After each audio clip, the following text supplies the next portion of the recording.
잠언 18장 9절에서 12절 말씀, 하나님의 말씀을 제가 봉독하겠습니다. 자기의 일을 게을리하는 자는 패가하는 자의 형제니라. 여호와의 이름은 견고한 망대라. 의인은 그리로 달려가서 안전함을 얻느니라. 부자의 재물은 그의 견고한 성이라. 그가 높은 성벽같이 여기느니라.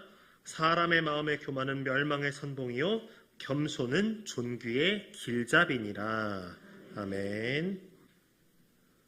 현재의 세상을, 현재의 사회를 정의한다면은 물질 만능주의라고 정의할 수 있지 않을까, 그렇게 생각해 봅니다. 어느 목사님은 돈을 정의할 때 인간이 만든 물건 중에 가장 신에게 도전하고 거역할 수 있는 것이라고 정의하실 정도로 물질, 돈의 힘을 거의 숭배하는 지경까지 온 물질 만능주의가 현재의 세상을 정의하는 단어가 아닐까 생각해 봅니다.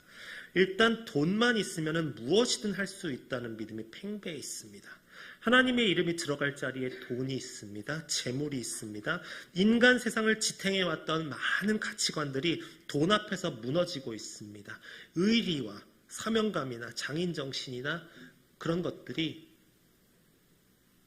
이 돈이라는 단어 앞에서 모든 게 무너지고 있는 이 물질 만능주의가 안타깝지만은 현재 우리가 살고 있는 시대를 정의하는 단어일 것입니다. 돈만 벌면 된다는 가르침이 우선인 것입니다.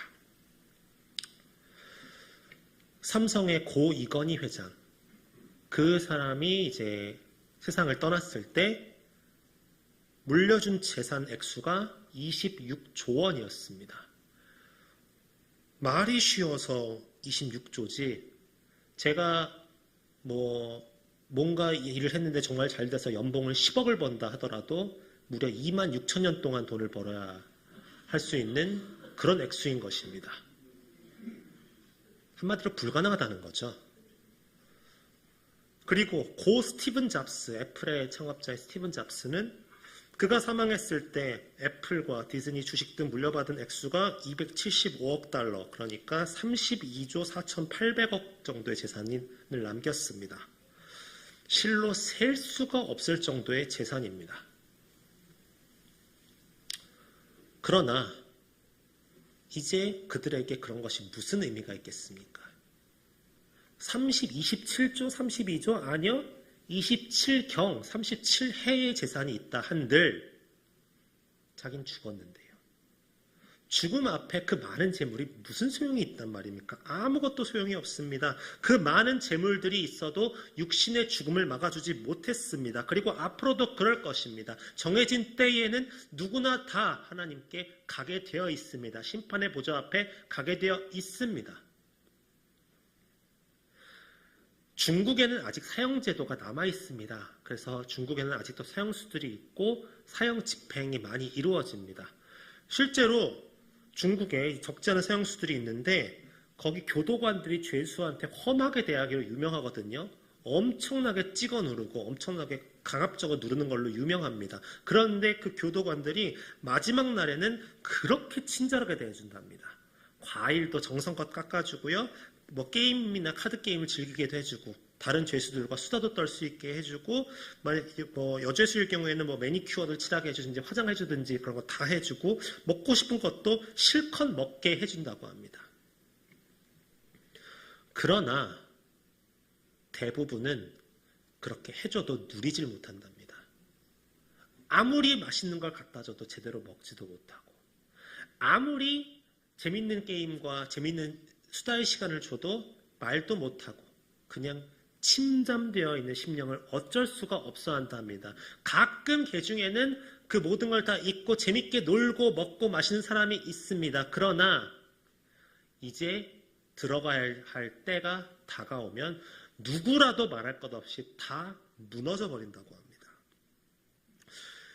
그럴 수밖에 없습니다. 이제 사형수에게 그런 게 무슨 의미가 있겠습니까? 최고급 스포츠카를 사준들, 넓은 집을 사준들, 어마어마한 재물을 받은들 무슨 의미가 있겠습니까? 지금 사형수에게 필요한 것은 무엇입니까? 너의 사형을 사면한다는 특별 사면장, 그 작은 종이 쪼가리 한 장이 제일 중요할 것입니다. 그 모든 것이 다 의미 없는 일입니다. 결국 내가 살아야 그런 것들이 의미가 있는 거죠. 로마서 5장 10절에 보면 다음과 같은 구절이 나옵니다. 곧 우리가 원수 되었을 때에 그의 아들의 죽으심으로 말미암아 하나님과 화목하게 되었은즉 화목하게 된 자로서는 더욱 그의 살아나심으로 말미암아 구원을 받을 것임이라. 예수님은 우리에게 놀라운 은총의 사면장을 주셨습니다. 우리는 죄로 인해 죽을 운명들이었습니다. 죄로 인해 도저히 살아날 수가 없는 사람들이었습니다. 육신이 죽으면 그대로 예외 없이 지옥불로 가게 되는 그런 운명이었습니다. 그런데 자신의 독생자이신 예수 그리스도를 통해 우리의 죄값을 대신 치르게 하셨습니다. 마땅히 죽어야 할 우리가 용서받았습니다. 영생을 누리게 하셨습니다. 이는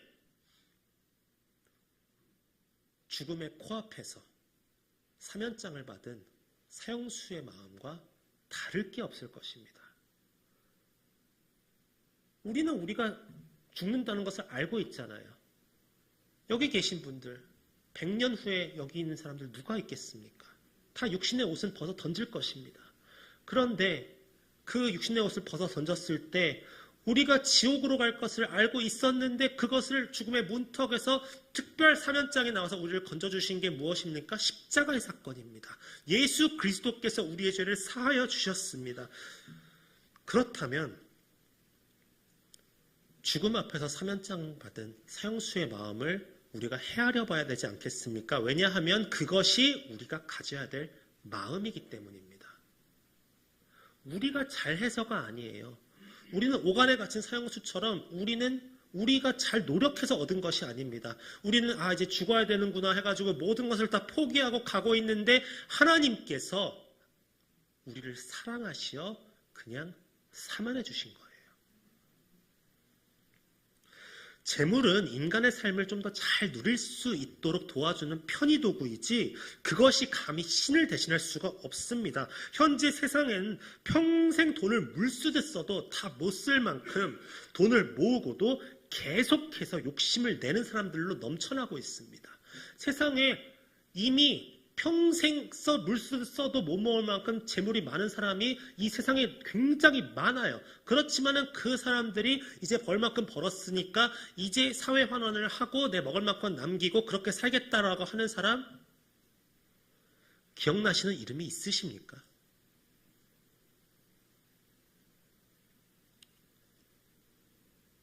부족해서가 아니라 자신의 욕망에 사로잡힌 자 되어서 그렇습니다.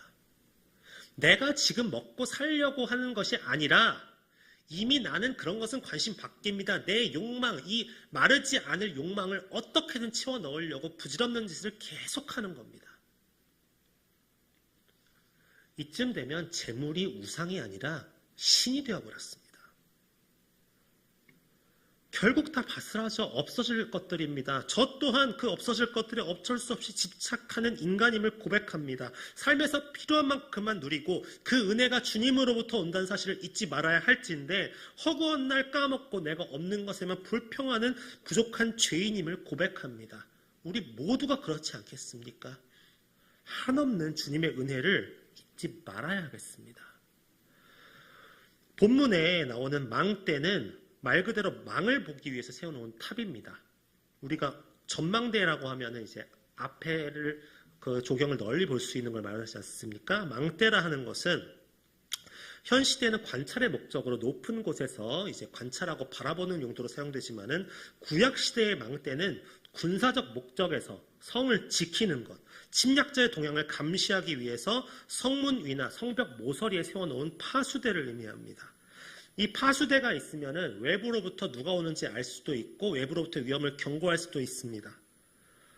그러나 무조건 높게만 세우다 보면 무너지니까 높고 견고하게 세워야 됩니다. 그래서 이 망대는 외부의 공격을 막아내는 방어적 요소도 있지만 저 멀리서 사람들이 저기 성이 있구나를 알 수 있는 그런 나침반, 길잡이 목표로 쓰이기도 했습니다.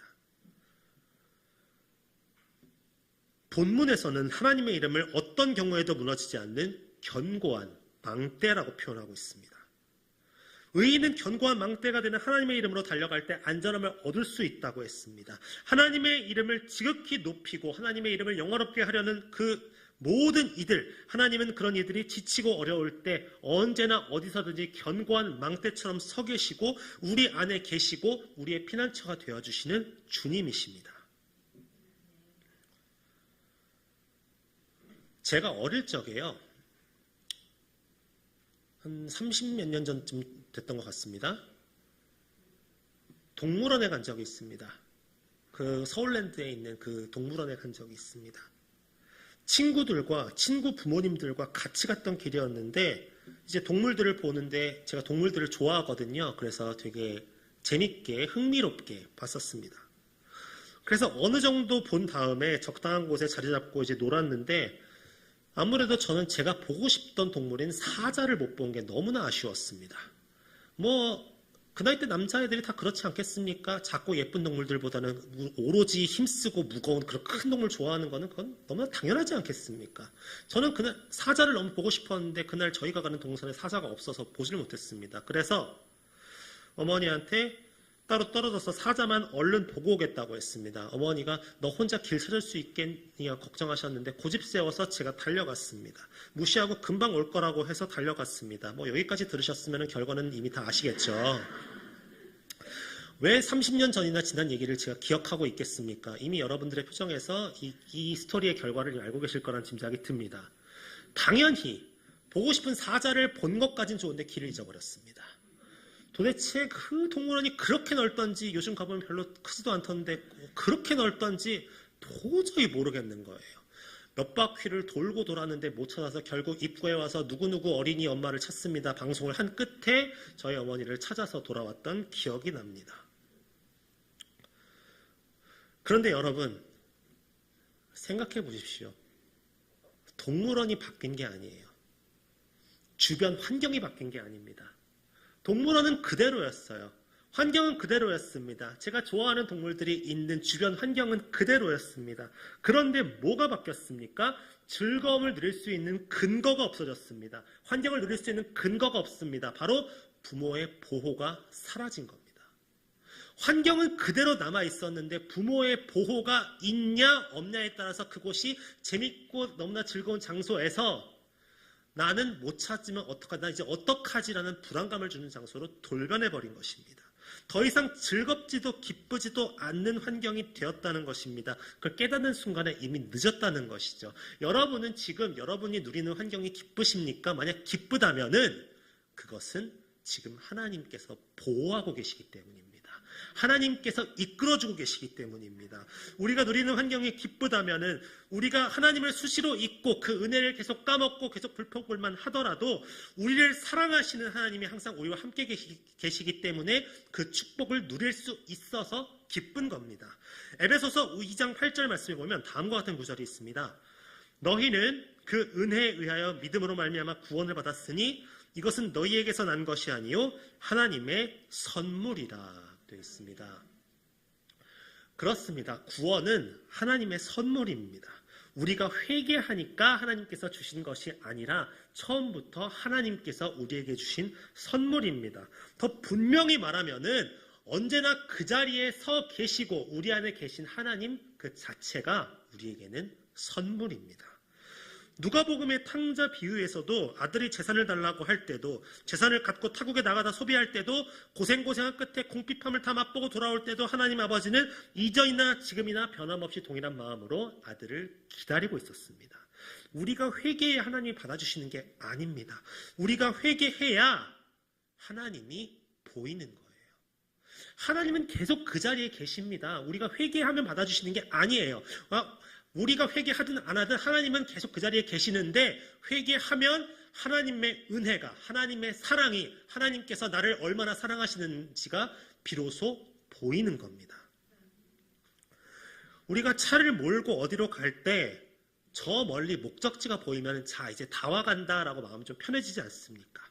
그 목적지가 큰 건물이면 멀리서도 보이니까 더 마음이 편안해집니다. 날씨가 좋을 때는 제가 살고 있는 분당에서 잠실에는 롯데타워가 보입니다. 그 롯데타워가 100층에 달하는 거대한 건물이다 보니까 10km가 넘는 거리 밖에서도 보이거든요. 그래서 날씨가 맑을 때는 분당에서 잠실이 보입니다. 거기가 목적지라고 하면은 금방 가겠네. 되게 든든할 것 같지 않습니까? 그런데 천지에서 가장 높고 위대한 이름인 주님이 우리의 망대가 되어주시고 우리가 어디에 있든지 무엇을 하든지 어디로 가든지 항상 우리와 함께 계신다는 사실입니다. 망대처럼 저 하늘의 영광으로부터 드리워져서 우리를 바라보고 계시다는 사실입니다. 우리는 그 주님을 바라보며 살아갈 수 있다는 것입니다. 하나님이 예수 그리스도 그 이름을 우리에게 세워주신 이유가 무엇입니까? 세상의 죄악과 쾌락 속에서 우리가 절대 싸워서는 이길 수가 없기 때문에 대피소로 주신 것입니다. 그 예수의 이름을 보고 나아오라고. 여러분은 여호와의 이름을 믿으십니까? 여호와의 이름이란 신실함과 능력과 자비가 풍부하신 하나님을 의미하며 안전하다는 말은 위험이 닥쳐와도 높은 곳에 있어서 피할 수 있다는 것을 의미합니다. 우리 모두는 때때로 피하고 싶은 위협에 직면합니다. 우리가 세상을 살아가다 보면은 참 이것은 피하고 싶은데 내 의지와 상관없이 닥쳐옵니다. 물질의 문제일 수도 있고요. 인간 관계의 문제일 수도 있고요. 건강의 문제일 수도 있고요. 내 의지와 상관없이 나에게 닥쳐오는 위협들이 있습니다. 하지만 예수님을 믿고 따르는 사람에게는 그 무엇보다 더 안전한 피난처가 있음을 믿으십니까? 하나님의 속성과 우리를 위해 행하실 수 있는 능력을 여러분은 믿으십니까? 믿는다면은 우리는 감사할 수 있어야 합니다. 기뻐할 수 있어야 합니다. 가장 그 높고 큰 이름을 망대로 허락하시고 우리가 나아갈 수 있도록 피난처를 허락해 주신 주님께 감사해야 합니다. 우리에게 있어서 최상의 보호, 궁극적이고 절대적인 보호는 오직 주님 안에 있습니다. 어떤 위협에 처해 있다면은 견고한 망대이신 의지할 수밖에 없는 그 이름을 바라보시고 나아가시길 바랍니다. 하나님은 항상 우리 안에 계십니다. 우리가 지금 못 보는 거예요. 우리가 지금 잠깐 은혜를 잊은 겁니다. 안 보이는 겁니다. 우리가 닥쳐온 그런 환란에 무너져서 안 보이는 겁니다. 그러나 하나님은 언제 어디서나 그 자리에 계시기 때문에 우리가 하나님을 믿고 의지하면은 하나님께서 나를 얼마나 사랑하시는지가 보이는 거예요. 그 이름을 믿고 순종하시기 바랍니다. 주님이 돌보시는 피난처 안에 거하시는 것을 감사하시기 바랍니다. 하나님의 이름으로 달려가는 믿음과 삶을 통해서 하나님의 이름이 든든한 망대가 되는 것을 기뻐하시기 바랍니다. 그리함으로써 그 은혜를 누리고 내가 어디에 있든지 그 망대처럼 견고한 망대처럼 서 계시고 우리를 바라볼 수 계신 그 은혜에 감사하시기 바랍니다. 왜 노아에게 무지개를 허락하셨겠습니까? 방주 이후에 노아에게 왜 무지개를 허락하셨겠습니까? 무지개의 속성이 무엇입니까? 어디 있든 보이거든요. 내가 지금 이 자리가 아니라 전혀 생소한 곳에 가더라도 내 의지와 상관없이 먼 곳에 가 있더라도 내가 아무것도 보이지 않는 망망한 곳에 있더라도 무지개는 어디 하늘에서도 다 보이거든요. 그 견고한 망대를 노아에게도 무지개로 보여주셨고 우리에게는 이 성경 말씀으로 이 예배당으로 보여주셨습니다. 그 견고한 망대가 되는 그 의지할 수 있는 이름을 믿고 순종하는 그런 성북중앙교회 성도님들 되시기를 주님의 이름으로 간절히 축원합니다. 기도하겠습니다.